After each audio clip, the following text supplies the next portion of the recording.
Hello and welcome to another episode of Techfanaticofficial cryptocurrency series, your guide to the Cryptoverse. Today I'm going to talk about Himo World. So I have been investigating in this game since a few weeks ago, and I find it quite different from what I see in the current cryptocurrency marketplace. They're more of it reminds me a little bit of a Candy Crush type of games. And it's a game that you can have a player versus enemy or player versus player or environment. And I think it's something that I haven't seen recently. So I would like to dive through it and give you some introduction about the project. So let's go through it. So the pitch deck is available on their own website. It's not something secret I have. You can always find it. In terms of the pitch deck, you can see that it's an NFT game and it's a play-to-earn mechanism. Players can have battle against each other. You see the screen, there's two. So that's your side and that's the other side. And they have a free-to-play experience as well. And so a lot of NFT games right now don't have this, but this project has that free-to-earn and free-to-play mechanism activated inside it. And basically you have players that are summoning power and they're going to fight between two different realms, and it's going to be available on both mobile and web. Now, if you're a player, you have a gameplay that's combining strategic deck building mechanic, and you still have to have multi-layers of depth. So there's a lot of layers of complexity involved in the game. As you can see, you have this sort of trending games right now available. And these are the games that you can compare and contrast with what's happening in the market and where Himo can be basically. I think it's in a good spot because all these games, which I don't want to name, have good strategy and good mechanism involved where players can play more and more, but you need to have some funding when you want to play it. Now, the player versus player mechanism and play-to-earn functionality on blockchain opens a new door and space to this basically. So the game, as it says, is free to play. The player doesn't have to buy or invest money to experience it. You start with 4 basic heroes. So Lancelot, Yermanlaf, Nostradamus, or Invoker. And each of them have their own skill sets. And as a player, again, as I said, you have the PvE or PvP mechanism, where when you start the match, you have to connect all the gems with the same colors. And when you do that, you action that and summon the hero that's corresponding to that color. So the yellow one summons the yellow, for example, hero. And the skill of that hero will be triggered automatically. That's why you have 4 different heroes with the 4 different colors that are green, blue, red, and yellow. Now, there are game loot boxes, which when you win a match, you get gold, and that gold is used to upgrade your hero. And when you upgrade your hero, of course, they'll have more skill sets for future games that you have. And once you level up, you'll get more and more skill slots. They have skill cards for the players. So when you have these skill cards, they have 4 or 5 different skills attached to it. And you have different rates to drop. Each of the players can use this to replace their skill sets that they have. Or if you have empty skill slots, you just add these ones into it. So you can have up to 4 or 5. And there is the in-game economy, of course. So you need to have the token to increase the drop chance you have on the skills, because some of the skills are going to be more rare than the other ones. And by having the token, that's going to be higher chance. As you can see here, for example, with the token, your chance is higher by 80% for the drops of the more attractive ones. I'll cover the game economy after I show you a quick demo as well that is on their YouTube channel. So this is a trailer from last month.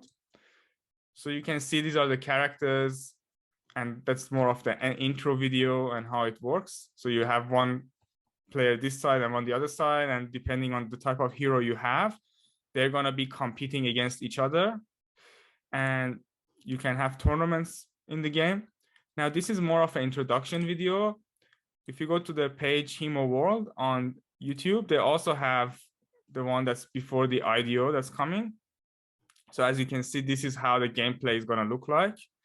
And let's move. Yeah, this is how the gameplay is going to look like. And these are the 4 heroes corresponding to the blue hero, yellow hero. This is the yellow hero. And as you can see, when you match the colors, the hero is summoned, and then you get points and ranking. And based on the points and ranking, you'll get the rewards. I'll cover the IDO as well in the next section. So going back to the pitch deck, the token economy. So the create to earn model is basically when you create a hero with the skill information that's necessary for the creation of this hero, and then they have a marketplace. So if you're joining the marketplace, you can take heroes, you can take the items, skill cards that you earn, or you can basically use NFT items with other players. So because it's in Binance Smart Chain, the fee is going to be minimal to buy and sell and trade. And that's going to help the in-game economy and in-game token, which is the Himo token. For the marketplace, only Himo token is used for trading. But as a player, you could also bundle the gold that you have to trade. So you have gold and you have the NFT items, and you can use that for trading. Now, that's basically the token mechanism. So you have the users and creators, buyers, and tournament participants. I'll try to zoom in a bit more on this. So as a player, you have to spend the Himo for the fund. That's it's kind of, as a creator, you get the spend the Himo token, which is the funding for the team. It's going to the team, it's going to treasury and to the prize pool. So if you're a creator, this funding goes for that. And then people who stake the token as well, they'll receive some of that from the creation. They call it hodler, or the people who staking the liquidity tokens. Or you could sell your heroes or skill cards as NFTs in the marketplace. And in the marketplace, then you get some Himo tokens back for selling that. For the buyer, you spend Himo and then you get some heroes back. And of course, some of the fee goes here. If you're a tournament participant, for entering into the tournament, you need to pay a ticket fee for Himo. And then there's a tournament prize as well that you receive. So that's for the tournament participants to receive some rewards and then some fee. Some of that also comes from the funding on the team. So that's pretty much the in-game economy involved. And it's also targeting to show you what's the esports sort of marketplace right now. So for example, they're saying, it's just an example, if they have a $1 million pool for the prize, first prize pool is going to be 450,000, second prize is 130, and then the 5th to 10th, they get 21,000 each. And of course, people can make guilds and they can team up as well to do this sort of mechanism. So that's how the tokenomics is involved in terms of token utility. And in terms of the project, they have the Fox Studio, GameFox Studio behind it. I'll cover this actually in the next section because I'm interested to continue with the tokenomics. So the tokenomics, as you can see, they're going to have 2.5% of the tokens being sold in the public sale. Private sale is going to have 9%, which is not huge. And then seed 3.5%. So in total, less than 20% is being sold. Team and advisor is 20%, which is again the standard for this. And that's 100 million tokens. So we have obviously 500 million Himo tokens for this game. 10% goes for the staking rewards, liquidity and staking. 20% goes for that play and earn mechanism that you need to have. 11% is for the reserve, and marketing is 21% for the community. So they have a huge budget for marketing as well to make sure more and more people come. So these are important parts. To have the huge marketing, the play and earn reward for players to continuously play the game, and also to have lower amount of sale and team and advisor because you want more tokens available for futures. So that's a good part about it. Now, also the lock is important. So as you can see, advisor and team cannot access the tokens for 10 months. Then they'll have fully linear 14 months, right? 24 months in total commitment. People who are partnerships and seed phase, they get 10% on TGE, but then they have 6 months lock. And then they get the tokens released linearly over 6 months. So that's meaning that they need to have a partnership of 12 months or more at least to support this project for game to continue having that visibility. Private sale participants, which is the higher number of sale, you get 10% on TGE. Then you got the lock for 3 months, which is half of the partnership ones. And then you get a vesting for 9 months. So you get more tokens back in 9 months. And public sale participants, obviously being the more front footing and only 2.5% of the tokenomics, you get 30% at TGE. And then the rest of the token is going to be vested for you over the next 7 months. So that means there's not going to be a huge selling pressure, because even public participants need to have a vesting of 7 months, which is quite long. And it's good because it means the public sale people will continue to refer to the game. And the good thing is the price of seed is double the public and 50% more. So 50% increase each round. It's not a huge, dump tokenomics that some projects are utilizing right now. And also the fully diluted value is quite reasonable to me.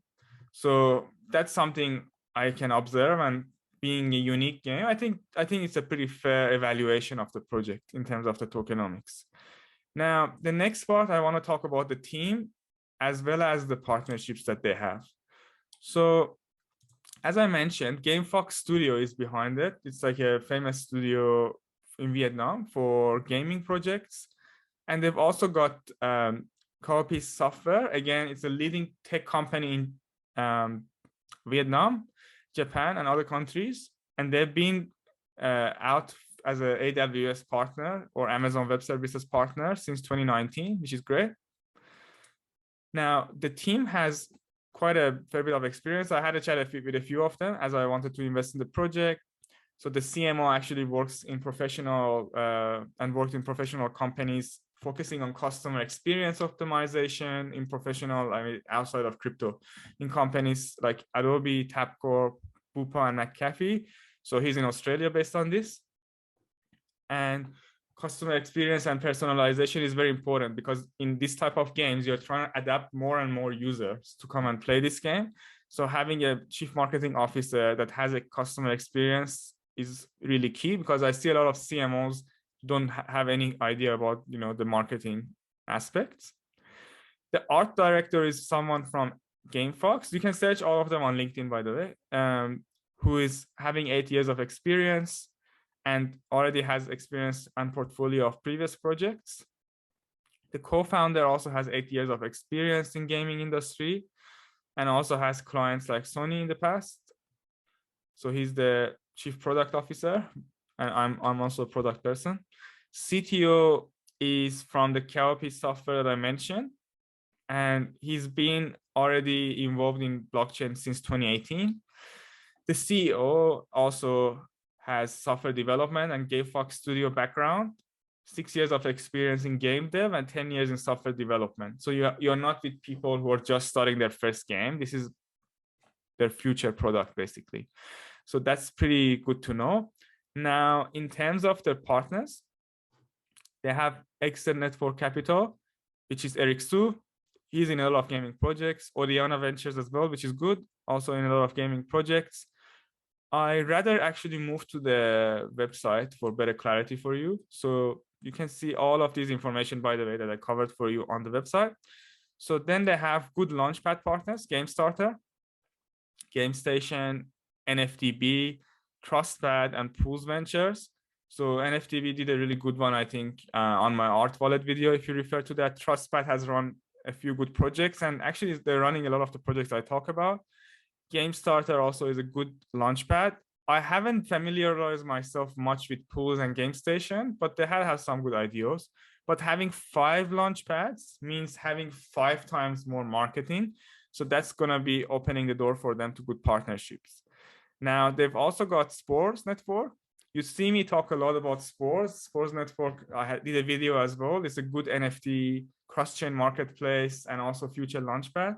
So that's a good partner to have, because they're going to have soon the Republic Gallery, and probably you can see some of the Himo items being showcased there, because these are key investors in the project.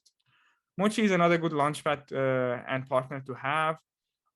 MH Ventures is a good cryptocurrency venture capital project.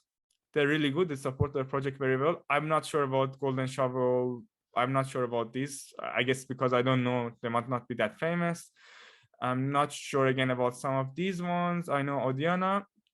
Now, this is also a good capital to have. InfinityPad also, and GenShards. So they're also doing the GenShards sale, which is usually in GenShards, you hold the NFTs, and then on IDO, that NFT unwraps and you claim your tokens. So that's actually sixth. They have 6 partners for IDO and launch, and also they have a few partners in the NFT space. That's really great to know.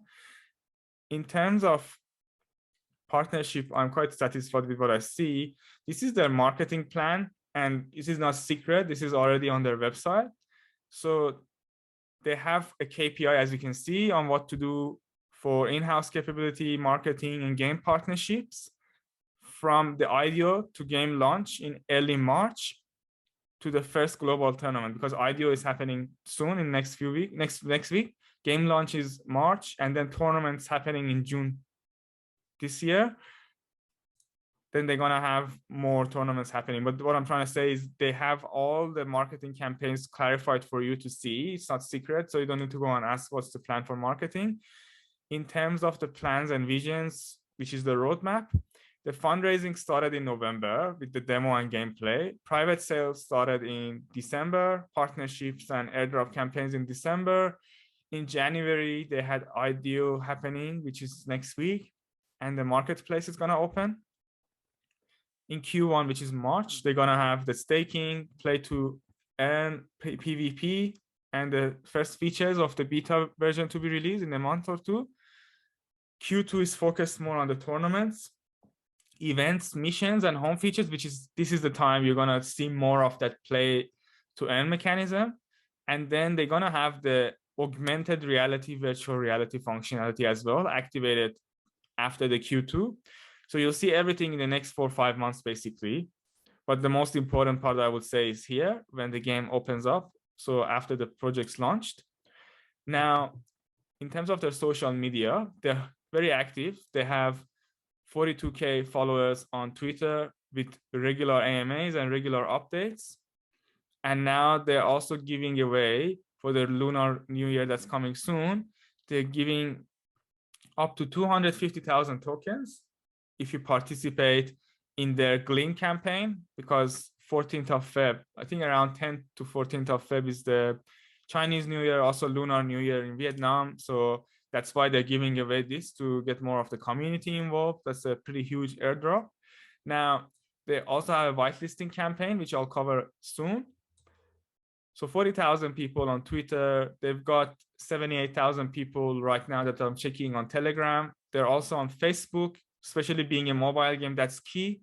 So they've got, I like it as well. They got 15,000 people on Facebook, and on Discord, they have 54,000 members. So that's quite active to be having on Discord, because on Discord, I usually see around 5 to 10 to 20,000. So that means they've had a huge focus on the marketing. Tokenomics is what I've already covered, but initial market cap for the project also is going to be $471,000. And the hard, so that's going to be basically the initial circulating supply of around about 21 million out of that 500 million that I mentioned earlier. Now, in terms of the IDOs, they're going to have 5 happening from the 19th to the 22nd, and it's already on their website. I like their website. It's very simple. You get all the key information without all the fluff. So this is the contract address. It's already active, for clarity. In terms of the IDOs, they're going to have the first IDO on Gamestation for $100,000, and obviously the same price. Then they're going to have an IDO on Gamestarter for $75,000 worth of tokens. NFTb is going to be on the 22nd of the January. Again, $100,000 worth of tokens. Trustpad, 22nd of Jan again for $100,000 worth of tokens. And then the Poolz launchpad, they got the highest for 125K. So there'll be 4 launches on 22nd and 1 on the 19th. In terms of the TGE, they will announce, but I think from what I heard, it's going to be on the 24th. And I'm not sure about the plan for having centralized exchange listing, but definitely it's going to be on PancakeSwap, being a Binance Smart Chain project. But don't quote me on the TGE date because some projects keep changing the timeline. They have told that it's probably most likely 24th. Now, they are also having a competition for whitelisting. So I'll put this link on my YouTube channel for you to have a look at, but basically they're going to have the whitelist campaign that's ending on the 21st of Jan, preparing for their IDO on Poolz ventures, which is on the 22nd. You'll have a chance, if you're winning, you'll have 100 IDO whitelists. 10 of them would be the top 10 entry, which is more people who invited more and more. The other 90 is random. So make sure you participate, and if you're lucky, you don't need to hold any coins, and you will win the whitelist campaign here. Again, I'll put the referral link down in the description on my video as well for you to have a look at. In terms of market, the market is recovering, and projects like Gamestarter just increased their price, so it went up by 30%. Overall, some gaming projects have improved over the last 2 days. I think my last video, Ancient Kingdom, didn't do as well as I expected, full disclosure, but I guess depends on the day, because right now some communities are not sure still about the pricing. But if you see the 7 days price for the tokens, there has been an average of 10% increase on the big coins. Some of them 27, like Terra. And if you go to gaming, it's even higher. So I think the market is quite favorable, especially that this is just the start of a next upward trend, hopefully, depending on the movement of Bitcoin over the next few weeks. So that's something I'm interested to see what's going to happen. Overall, I'm happy about this project because it's something that I haven't seen among other gaming projects I'm looking at. It's a different style on blockchain. It's something that I've seen similar to them in mobile gaming, but I haven't seen that play-to-earn and player versus player mechanism bring it to blockchain, which is why play-to-earn is becoming very popular. And I'll definitely try to play this game because it's simple, doesn't take too much time for me. It's quite easy to digest and understand. And this is something you want for mobile games, not super complicated. And also you don't have to be a whale to play it. So I hope you enjoyed this video. Please make sure you subscribe to my channel, and comment in my description about what you think about this project. If you have any information that you need me to provide, let me know. I'll get in touch with the team and I'll answer you. Thank you for watching my video. See you next time.